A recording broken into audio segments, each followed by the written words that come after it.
আমার ইচ্ছে ছিল যে আমাকে মেরে ফেলার আগে যেন আমাকে 10 মিনিট শুইতে দেওয়া হয়। মানে শুয়ে থাকাটা, এটা আপনারা সবাই শুয়ে থাকেন, বুঝেন না এটা আল্লাহর কত বড় নেয়ামত।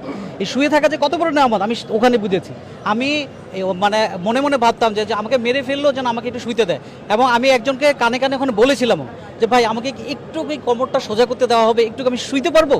শুইতে দেওয়া হয়নি। 6 মাস 3 দিনের মধ্যে শোয়া কী জিনিস আমি জানি না। আর বাকি 2 মাস যখন ছিলাম ওখানে টয়লেটের মধ্যে রাখা হয়েছিল, 1 মগ পানি দেওয়া হতো।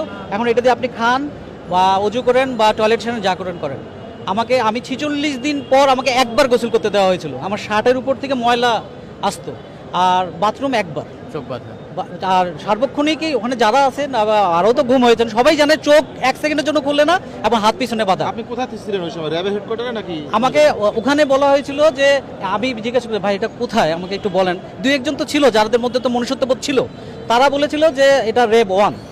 যেরকম আমি রাজশাহীতে যখন যাই তখন আমি ওখানে জিজ্ঞেস করি, কারণ ওই আমার আশেপাশে মানে 1-2 জন করে নিয়ে যাওয়া হতো, মেরে ফেলা হতো। এটা রাত 2টা-3টার দিকে ধরে নিয়ে যাওয়া মানে ও শেষ। তো পরের দিন সকালে আমি বলতাম ভাই আমার বাম দিকে যে একটা লোক ছিল উনি যে কাশতেন, কালকে রাতে নিয়ে গেল, কি হয়েছে ওনার? ও শেষ শেষ শেষ। হ্যাঁ, এরপর হয়তো ডানে, তারপর হয়তো পিছনে, এইভাবে শেষ। তো আমি আমার নাম্বারের অপেক্ষা করতেছিলাম, আমি আমার নাম্বারে অপেক্ষা করছিলাম কবে আমাকে না জানি মেরে ফেলা হয়। হ্যাঁ, তো আলহামদুলিল্লাহ আল্লাহ যাকে রক্ষা করবে তাকে। মামলা করেছেন বা এখন যে এই যে ঘুম থেকে এসে আপনি কথা বলেছেন, এখন আপনার জন্য কোনো হুমকি আছে কিনা বা আপনার পরিবারের জন্য কোনো হুমকি আছে কিনা? এখন আমার বিশ্বাস, বর্তমান যে সরকার ব্যবস্থা, উপদেষ্টা মণ্ডলীরা যারা আছে, আমার বিশ্বাস যে ইনশাল্লাহ এখন আমরা নিরাপদ আছি। হ্যাঁ, কারণ শেখ হাসিনা শাসনের সময় কেউ নিরাপদ ছিল না, আওয়ামী লীগ ছাড়া কেউ নিরাপদ ছিল না, এটা সবাই আপনারা জানেন। হ্যাঁ, এটা আপনারা বোঝেন। ছবি না, আপনার পুরো নামটা আর ইয়েটা আমি অ্যাডভোকেট সোহেল রানা, আমি সুপ্রিম কোর্টের লয়ার, আমি নিয়মিত প্র্যাকটিস করি। কবে বের হয়েছে? আপনি আমি 13/11/2015 সালে 13/11/2015 সালে ছিল ওই সময় বিএনপি কোন নেতা? হ্যাঁ, সালাউদ্দিন সাহেব ওই রুমে ছিলেন, উনি 10 মার্চ। আপনি কার হয়ে মামলা লড়তেন আর কি? আসামি? ও না, আমি কারো হয়ে মামলা লড়তাম না, সমর্থক ছিলাম। আমি সমর্থক।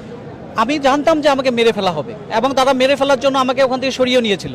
কারণ কি, যখন আমি দেখলাম যে আমার রুমে সালাউদ্দিন ভাইকেও নেওয়া হয়েছিল এবং উনার মতো রিনাউন্ড পার্সনকে টর্চার করা হচ্ছে, উনি চিৎকার করছে, আমি নিজে শুনেছি। তো এটা উনি 10 মার্চ আমার রুমে, আমি যে রুমে ছিলাম সেই রুমে রাখা হয়েছিল। তখন আমি তো ভাবছি যে আমাকে তো মেরে ফেলাই হবে। তো আমরা পরিচয় দিয়ে একজন আমাকে বলে আপনি গাড়িতে উঠুন, আপনি অ্যাডভোকেট সোহেল না? আমি বলছি সুপ্রিম কোর্টে প্র্যাকটিস করে। আমি বললাম জি, আপনি গাড়িতে উঠুন, আপনার সাথে আমার কথা আছে।